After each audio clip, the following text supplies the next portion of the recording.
Olá, meu nome é Catarina Prates e eu sou professora de filosofia. Na aula de hoje, nós vamos começar fazendo a introdução sobre os filósofos pré-socráticos, a primeira parte desta aula. Está começando o Cai no Vestibular.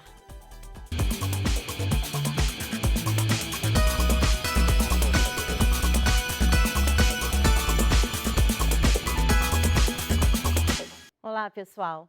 É um grande prazer estar com vocês aqui no Cai no Vestibular. Na aula de hoje, nós vamos, como eu já disse, fazer a introdução de um primeiro momento no estudo da filosofia, onde a gente menciona o trabalho e atividade dos filósofos pré-socráticos. Mas para que isso seja bem feito, é importante e é necessário que a gente entenda, antes de mais nada, qual foi o contexto de surgimento da filosofia para que esse trabalho se desse. Quais eram as condições econômicas, as condições políticas, sociais, para que a filosofia se estabelecesse como um conhecimento importante para a humanidade e assim os filósofos desenvolvessem a sua atividade, o seu pensamento filosófico. Como a gente vai ver no próximo slide, a gente vai entender que, a partir do trabalho desse grande grupo de pensadores, a gente tem um vasto campo de estudo e de desenvolvimento do conhecimento humano.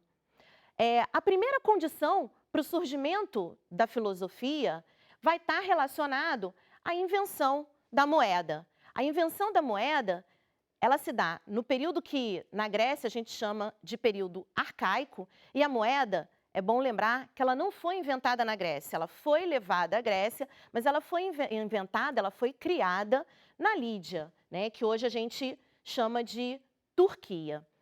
Por que é tão importante a gente considerar a invenção da moeda como fator fundamental para o surgimento da filosofia? Muito bem, porque antes disso a gente observava uma sociedade grega que realizava trocas, né, que a gente costuma chamar de escambo. Numa sociedade pré-econômica, as trocas eram a maneira que as pessoas organizaram e desenvolveram para conseguir a aquisição daqueles bens que eram necessários e importantes para a sua vida. Então, quando a gente fala em trocas entre os indivíduos, a gente está falando que esses elementos que eram fundamentais para a vida dos gregos, eles tinham, antes de mais nada, um valor de uso, um valor que estava relacionado ao que era importante ser usado para aquele indivíduo naquele momento. Com a criação da moeda, a gente passa a atribuir valor de troca. Quer dizer, a gente vai passar a ter, a partir da invenção da moeda, uma transformação na maneira de se pensar o uso das coisas e o valor das coisas. A gente vai ter que construir uma abstração sobre o valor que as coisas têm.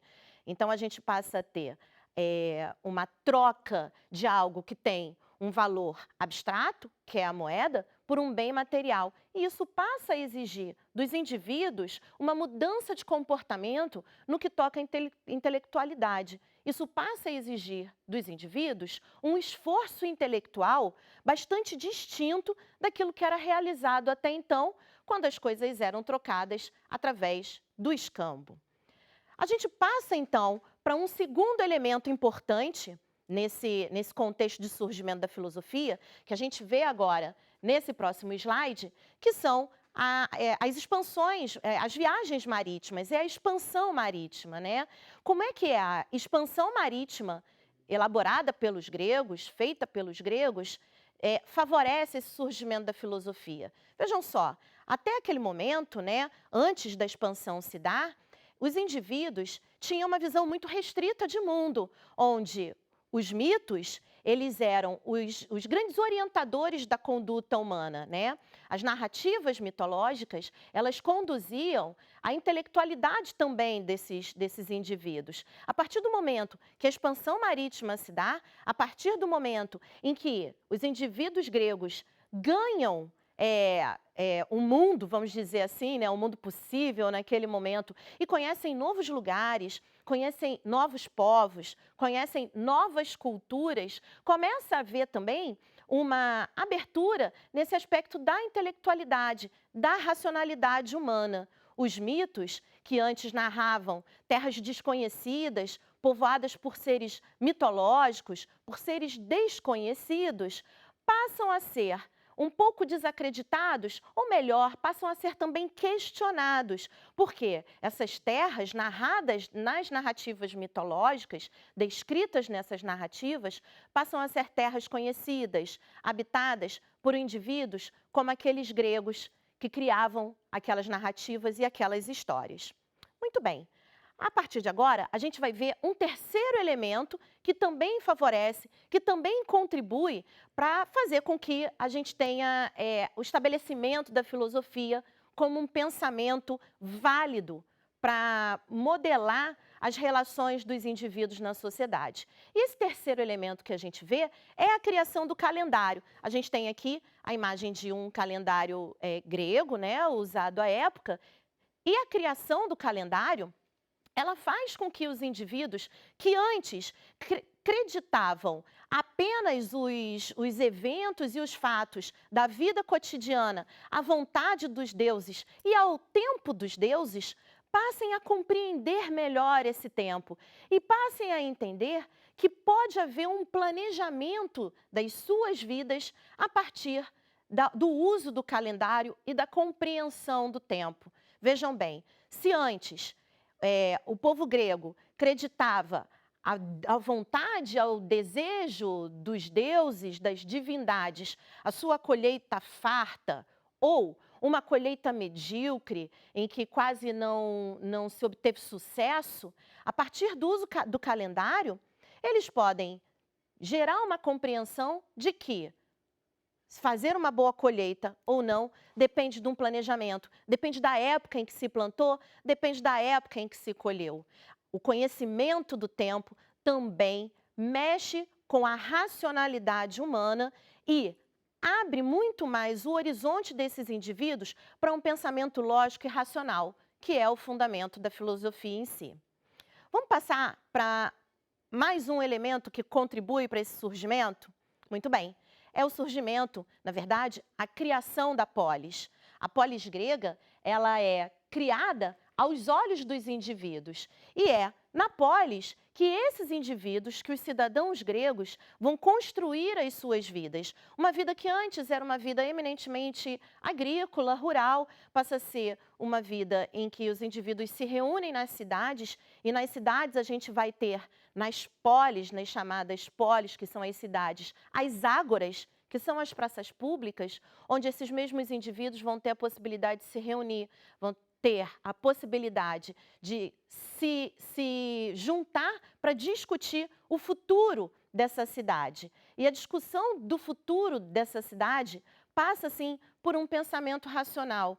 A atividade de convencimento do outro do seu ponto de vista, da sua necessidade, da sua importância naquele contexto social, passa por uma organização de pensamento que favorece, que valida e que exalta a racionalidade e a lógica do indivíduo.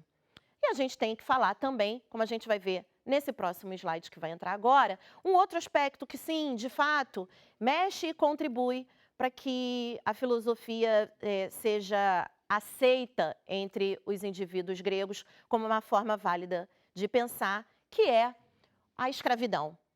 A escravidão, que era um elemento da vida grega, né, no período arcaico, possibilitou que alguns indivíduos pudessem gozar daquilo que a gente chama de ócio, mas um ócio que vai levar à produção, à construção de ideias, à construção de novos pensamentos e novas ideias que vão amparar o desenvolvimento dessa sociedade. Vai ser através da escravidão também, na Grécia arcaica, que esses indivíduos que estão voltando os seus olhos para a filosofia vão poder criar, pensar e desenvolver a filosofia, pois gozam de tempo para isso. Muito bem, é importante a gente destacar como o próximo slide mostra para gente, que a gente vai ter, então, uma passagem do mito à filosofia, né? Através desse cenário que a gente mostrou aí para vocês. A gente vai ter um novo contexto se apresentando para esses indivíduos, onde o senso comum vai dar lugar a um conhecimento fundamentado na lógica e na razão. Então, dessa forma, pessoal, a gente pode dizer também que a passagem do mito à filosofia é uma passagem da cosmogonia à cosmologia. Pensando esses dois termos, que são termos que aparecem por vezes nas questões, são termos importantes a serem compreendidos. A cosmogonia é uma tentativa de explicação do mundo, da natureza e das coisas que nos envolvem a partir das narrativas mitológicas. A cosmologia vem a ser a explicação desse mesmo mundo a partir de uma lógica e de uma racionalidade que é nos emprestada através da filosofia. E aí a gente pode olhar, a partir já desses conhecimentos que a gente reuniu, um exercício que vai nos ajudar a organizar um pouco essas nossas ideias sobre o surgimento da filosofia e o trabalho dos pré-socráticos. Esse exercício caiu no Enem de 2016, e a questão diz assim: o aparecimento da polis, situada entre os séculos 8 e 7 a.C., constitui na história do pensamento grego um acontecimento decisivo. Certamente, no plano intelectual, como no domínio das instituições, a vida social e as relações entre os homens tomam uma forma nova, cuja originalidade foi plenamente sentida pelos gregos, manifestando-se no surgimento da filosofia. É um texto de Vernon. Segundo Vernon, a filosofia na antiga Grécia foi resultado da constituição do regime democrático. O texto não menciona isso. Foi resultado do contato dos gregos com outros povos. O texto também não fala isso. Do desenvolvimento no campo das navegações. Isso também não é mencionado. Do aparecimento de novas instituições religiosas. Muito menos, mas sim do surgimento da cidade como organização social. Pessoal, foi muito bom estar aqui com vocês, foi um grande prazer e espero que vocês se empenhem no estudo da filosofia. Até o próximo Cai no Vestibular.